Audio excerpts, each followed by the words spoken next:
안녕하세요, 여러분. RSJ입니다. 오늘은 제가 책을 한 권 읽어드릴 건데, 한 권 전체가 읽어지진 않을 것 같고요. 아무튼, 어린 왕자라는 책을 읽어드리려고 해요. 사실, 어린 왕자 말고, 모모라는 책을 읽어드리려고 했었는데요. 그러다 보니까, 모모보다는 어린 왕자가 각자의 나이나 각자의 경험에 따라서 정말 다르게 들릴 수 있거든요. 그래서 어린 왕자로 선택을 했어요. 최근에 다시 읽어보고 싶기도 했고, 읽을 때마다 저는 정말 다르게 들려서 좋았었거든요. 편안하게 제가 여러분들 잠들기 전에 옆에서 동화책을 읽어주는 거라고 생각을 하시고 들으시면 될 것 같아요.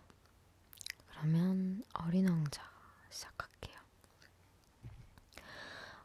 제목 어린 왕자. 6살 적에 나는 체험한 이야기라는 제목의 원시림에 관한 책에서 기막힌 그림 하나를 본 적이 있다. 맹수를 집어삼키고 있는 보아 구렁이 그림이 바로 그것이었다. 위의 그림은 그것을 옮겨 그린 것이다. 그 책에는 이렇게 쓰여 있었다. 보아 구렁이는 먹이를 씹지도 않고 통째로 집어삼킨다. 그리고는 꼼짝도 하지 못하고 6달 동안 잠을 자면서 그것을 소화시킨다. 나는 그래서 밀림 속에서의 모험에 대해 한참 생각해보고 난 끝에 색연필을 가지고 내 나름대로 내 생애 첫 번째 그림을 그려보았다. 나의 그림 제1호였다. 그것은 이런 그림이었다. 나는 그 작품을 어른들에게 보여주면서 이 그림이 무섭지 않느냐고 물었다. 그들은 모자가 뭐가 무섭다는 거니? 하고 대답했다. 내 그림은 모자를 그린 게 아니었다. 그것은 코끼리를 소화시키고 있는 보아 구렁이였다. 그래서 나는 어른들이 알아볼 수 있도록 보아 구렁이의 속을 그렸다. 어른들은 언제나 설명을 해줘야만 한다. 나의 그림 이유는 이러했다. 어른들은 속이 보이거나 보이지 않거나 하는 보아 구렁이 그림들은 집어치우고 차라리 지리, 역사, 계산, 그리고 문법 쪽에 관심을 가져보는 게 좋을 것이라고 충고해 주었다. 그래서 나는 6살 적에 화가라는 멋진 직업을 포기해버렸다. 내 그림 제1호와 제2호가 성공을 거두지 못한데 낙심해버렸던 것이다. 어른들은 언제나 스스로는 아무것도 이해하지 못한다. 자꾸 설명을 해주어야 하니 맥빠지는 노릇이 아닐 수 없다. 그래서 나는 다른 직업을 선택하지 않을 수 없었다. 나는 비행기 조종하는 법을 배웠다. 세계의 여기저기 거의 안 가본 데가 없이 나는 날아다녔다. 그러니 지리는 정말로 많은 도움을 준 셈이었다. 한번 슬쩍 보고도 중국과 애리조나를 나는 구별할 수 있었던 것이다. 그것은 밤에 길을 잃었을 때 아주 유용한 일이다. 나는 그리하여 일생 동안 수없이 많은 점잖은 사람들과 수많은 접촉을 가져왔다. 어른들 틈에서 많이 살아온 것이다. 나는 가까이서 그들을 볼 수 있었다. 그렇다고 해서 그들에 대한 내 생각이 나아진 건 없었다.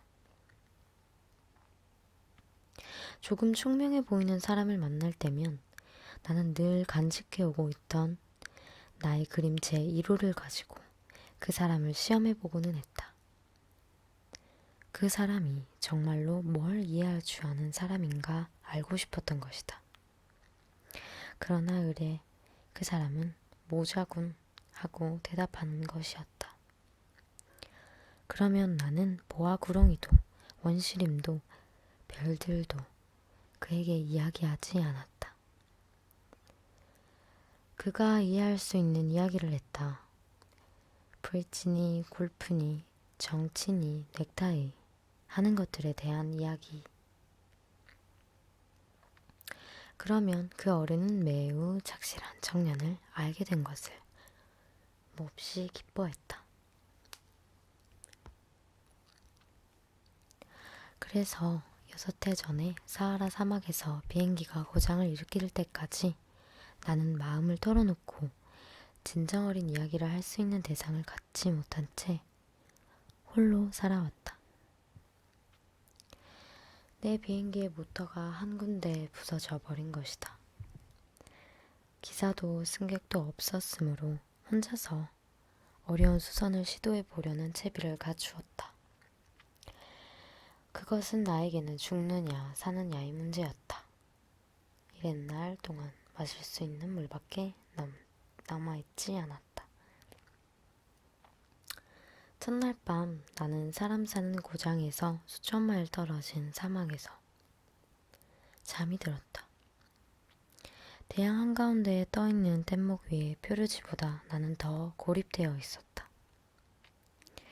그러니 해가 뜰 무렵 야릇한 목소리가 나를 깨웠을 때 내가 얼마나 놀랐을지 여러분은 상상할 수 있을 것이다.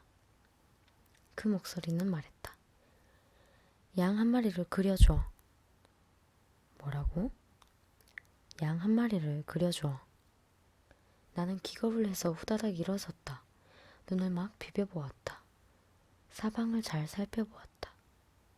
그랬더니 정말로 이상하게 생긴 조그만 사내아이가 나를 심각한 얼굴로 바라보고 있는 것이었다.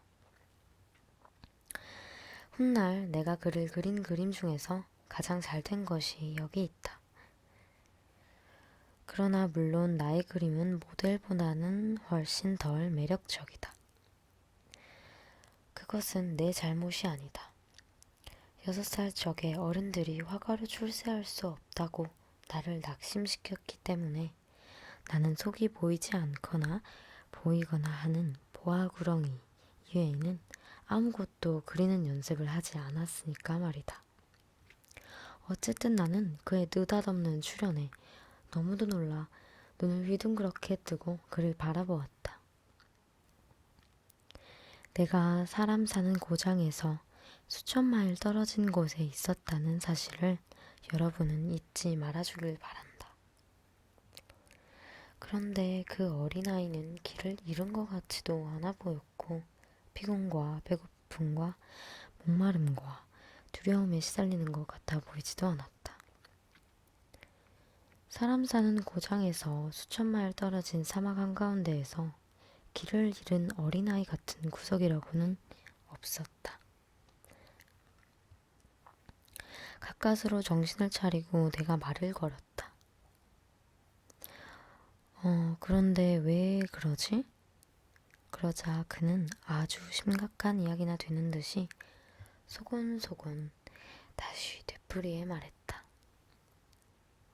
부탁이야, 양을 한 마리 그려줘.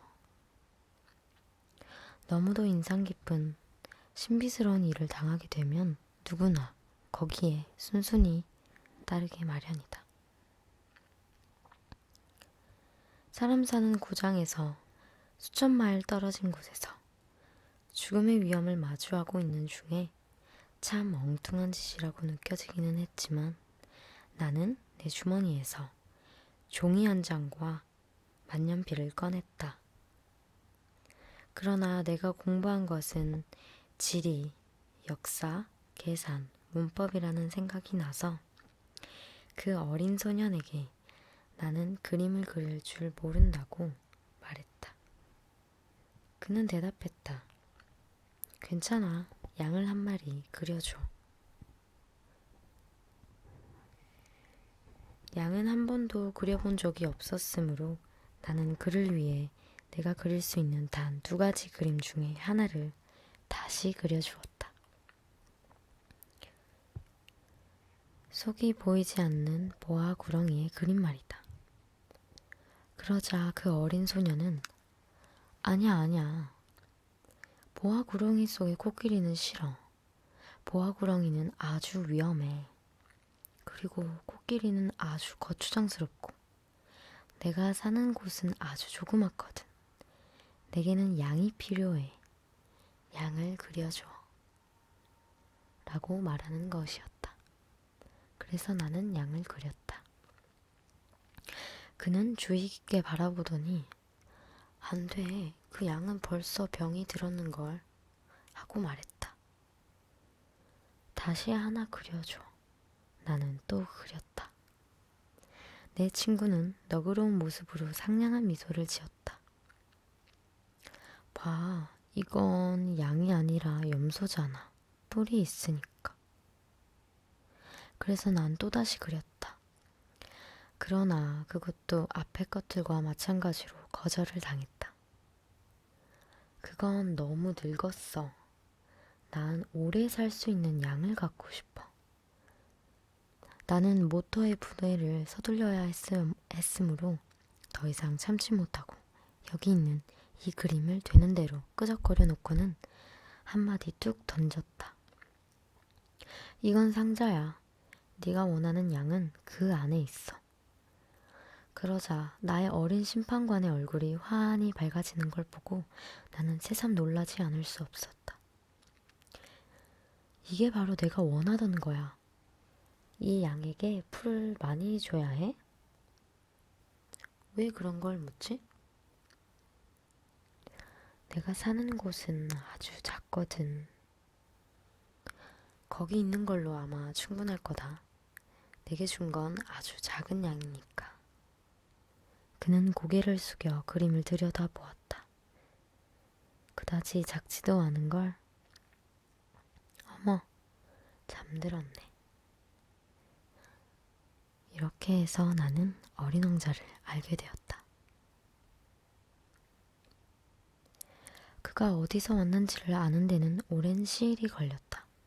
어린 왕자는 내게 많은 것을 물어보면서도 내 질문에는 귀를 기울이는 것 같지 않았다. 그가 우연히 한 말들이 차츰차츰 모든 것을 알게 해주었다.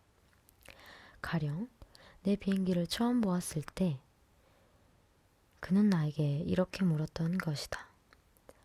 이 물건은 도대체 뭐야? 그건 물건이 아니야. 그건 날아다니는 거야. 비행기지. 내 비행기야. 내가 날아다닌다는 것을 그에게 가르쳐 주면서 나는 자랑스러워졌다. 그랬더니 그는 소리쳤다. 뭐? 아저씨가 하늘에서 떨어졌다고? 그래. 나는 겸손하게 대답했다. 야, 그거 참 재미있다. 그리고는 어린 왕자는 유쾌하게 까르르 웃어대었으므로 나는 기분이 몹시 언짢아졌다. 내 불행을 진지하게 생각해 주지 않은 것이 나는 싫기 때문이다. 그럼 아저씨도 하늘에서 왔잖아. 어느 별에서 왔어?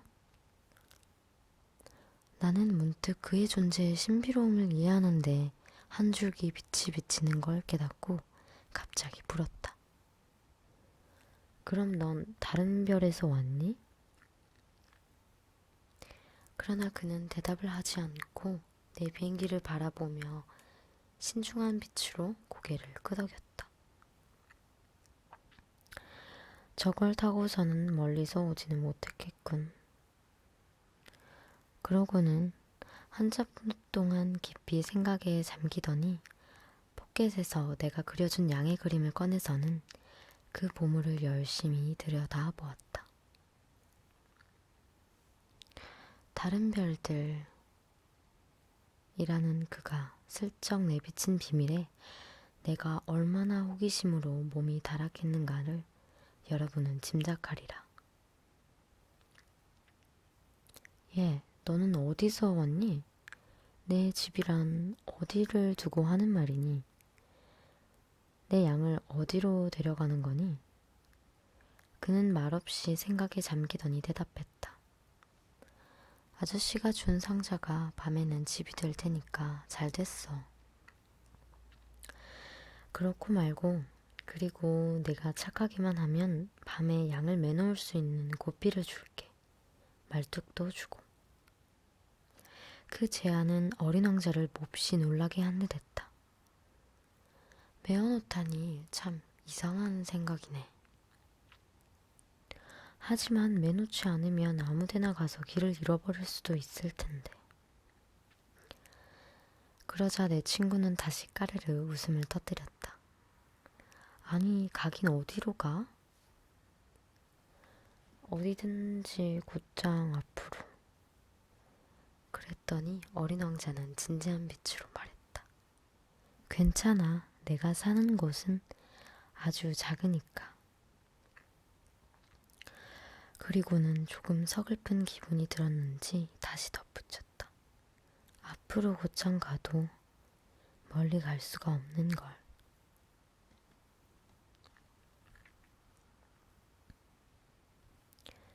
나는 이렇게 해서 아주 중요한 두 번째 사실을 알게 되었다. 그것은 그가 사는 별이 집 한 채보다 클까 말까 하다는 것이었다. 그것은 나에게 놀라운 일은 아니었다. 지구, 목성, 화성, 금성같이 사람들이 이름을 붙여놓은 커다란 떠돌이 별들 말고도 수백 개의 다른 떠돌이 별들이 있는데 어떤 것들은 너무도 작아서 망원경으로도 잡히기 힘들 정도라는 것을 나는 잘 알고 있었던 것이다. 천문학자가 그런 별을 발견하면 이름 대신 번호를 매겨준다. 이를테면 소옥성 3251호 라는 식으로 부르는 것이다. 나는 어린 왕자가 살던 별이 소옥성 B612호라고 믿을 만한 상당한 근거를 가지고 있다. 그 혹성은 딱 한 번 1909년에 터키 천문학자에 의해 망원경에 잡힌 적이 있었다.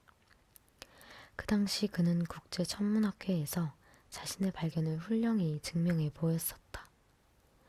그러나 그가 입은 옷 때문에 아무도 그의 말을 믿지 않았었다. 어른들이란 모두 이런 식이다. 터키의 한 독재자가 국민들에게 서양식 옷을 입지 않으면 사형에 처한다고 강요한 것은 소옥성 B612호의 명성을 위해서는 다행스러운 일이었다. 그 천문학자는 1920년에 매우 멋있는 옷을 입고 다시 증명을 했다. 그러자 이번에는 모두들 그의 말을 믿었다. 내가 소옥성 B612호에 관해 이렇게 자세히 이야기하고 그 번호까지 일러주는 것은 다 어른들 때문이다. 어른들은 숫자를 좋아한다. 새로 사귄 친구 이야기를 할 때면 그들은 가장 긴요한 것은 물어보는 적이 없다. 그의 목소리는 어떻지? 그 애가 좋아하는 놀이는 무엇이지? 나비를 수집하는지 라는 말은 그들은 절대로 하지 않는다. 나이가 몇이지? 형제는 몇이고 체중은 얼마지? 아버지 수입은 얼마야? 하고 그들은 묻는다. 그제서야 그 친구가 어떤 사람인지 알게 된 줄로 생각하는 것이다. 만약 어린들에게 창덕에서는 제라늄 화분이 있고 지붕에는 비둘기가 있는 분홍빛의 벽돌집을 보았어요 라고 말하면 그들은 그 집이 어떤 집인지 상상하지 못한다. 그들에게는 10만 프랑짜리 집을 보았어요 라고 말해야만 한다. 그러면 그들은 아, 참 좋은 집이구나 하고 소리친다. 그래서 어린 왕자가 매혹적이었고 웃었고 양 한 마리를 가지고 싶어 했다는 것이 그가 이 세상에 있었던 증거야. 어떤 사람이 양을 갖고 싶어 한다면 그건 그가 이 세상에 있는 증거야. 라고 말한다며 그들은 어깨를 으쓱 하고는 여러분을 어린아이 취급할 것이다. 그러나 그가 떠나온 별은 소옥성 B612호입니다. 라고 말하면 수긍을 하고 더 이상 질문을 해대며 귀찮게 굴지도 않을 것이다. 어른들은 다 그런 것이다. 그들을 나쁘게 생각해서는 안 된다. 어른들을 항상 너그럽게 대해야만 한다. 하지만 인생을 이해하는 우리는 숫자 같은 것은 아랑곳하지 않는다. 나는 이 이야기를 동화 같은 식으로 시작하고 싶었다. 나는 이렇게 말하고 싶었다. 옛날에 저보다 좀 더 클까 말까한 별에서 살고 있는 어린 왕자가 있었는데 그는 친구를 가지고 싶었습니다.